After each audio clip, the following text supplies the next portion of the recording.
Welcome to school and academic subscribers. और जिन्होंने subscribe नहीं किया है सब्सक्राइब कर लें। जी करो सर, कर दिया। चलो पढ़ाओ। हेलो बच्चों, स्वागत है आपका इतिहास की पाठशाला में। आज की इस वीडियो में हम chapter number 2 on the trail of the earliest people के बाकी के टॉपिक्स को पढ़ेंगे। तो चलिए आरंभिक मानव की कहानी को आगे बढ़ाते हैं और पढ़ते हैं इन विषयों को विस्तार में। A changing environment, names and dates, rock paintings and what they tell us, a closer look, Hunsgi. A changing environment यानी बदलती हुई जलवायु। जैसे बच्चों आप जानते हैं, वातावरण में बहुत से चेंजेस आते हैं, जैसे कि कभी बारिश होती है, कभी धूप निकल आती है या फिर कभी बहुत सर्दी पड़ती है। ऐसे ही कुछ आज से लगभग 12,000 वर्ष पहले भी क्लाइमेट में बहुत से चेंजेस आए, जिसके कारण वातावरण बहुत गर्म होने लगा, यानी कि गर्मी बढ़ने लगी, जिसके कारण कई जगहों पर घास के मैदान उगने लगे, यानी कि ग्रासलैंड्स डेवलप हुए। एज अ रिजल्ट जो एनिमल्स घास खाते थे, जैसे कि काऊ, शीप, एलिफेंट, जिराफ, उनकी काउंटिंग भी बहुत बढ़ने लगी।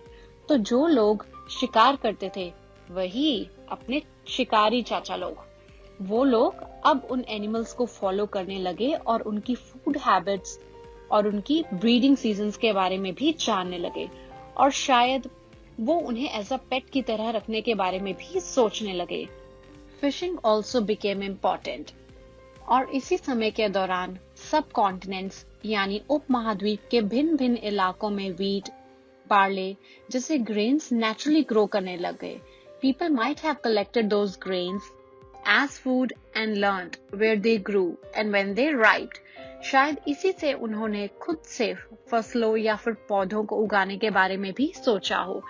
Next topic is names and dates. तो बच्चा लोग, उस आरंभिक काल को पैलियोलिथिक पीरियड यानी कि पुरा पाषाण काल भी कहते हैं। It came from two Greek words.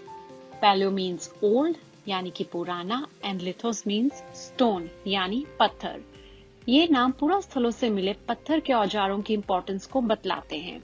ये पीरियड 20 लाख साल पहले से 12,000 साल पहले के दौरान का माना जाता है। It has been divided into 3 parts. आरंभिक यानी लोअर, मध्यम यानी मिडल, उत्तर यानी अपर। और यार, अपनी पुरानी कुंडली यानी कि ह्यूमन हिस्ट्री कि 99% कहानी इसी काल में घटित हुई।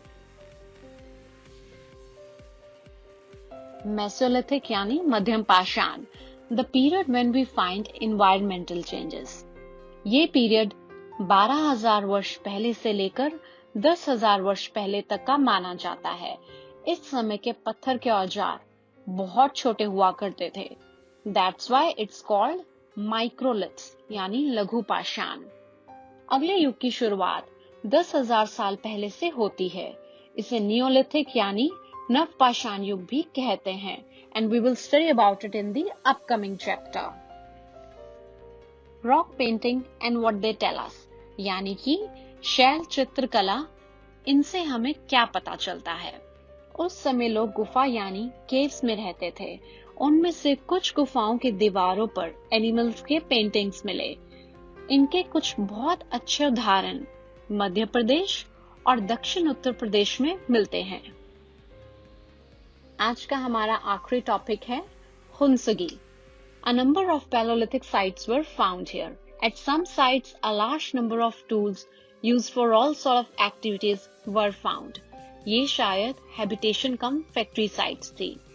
कुछ साइट्स झरनों के पास थी, जहां लाइमस्टोन यानी चूना पत्थर के औजार भी मिले। तो बच्चा लोग, हमने इतिहास की पाठशाला में मानव के इतिहास का एक और अध्याय पढ़ लिया। चलो अब कुछ फिल इन द ब्लैंक्स पढ़ते हैं और देखते हैं क्या हमने इस चैप्टर में कुछ सीखा या फिर सब कुछ दिमाग के ऊपर से निकल गया। Let's see. Hunter gatherers choose to live in caves and rock shelters because they provided shelter from rain, heat and wind. जैसे हम अपने घरों में रहते हैं और हमारे घर हमें धूप, सर्दी, बारिश से प्रोटेक्ट करते हैं। So let's see the next blank. Grasslands developed around how many years ago? And the answer is 12,000 years ago. बाकी के fill in the blanks को आप पढ़िए और उनका आंसर कमेंट्स में डालिए। And I have added few keywords for your reference. तो हमारी आज की क्लास यहीं पर खत्म होती है। तो मिलते हैं अगली वीडियो में एक नए चैप्टर के साथ। तब तक के लिए keep learning and keep studying. Thank you.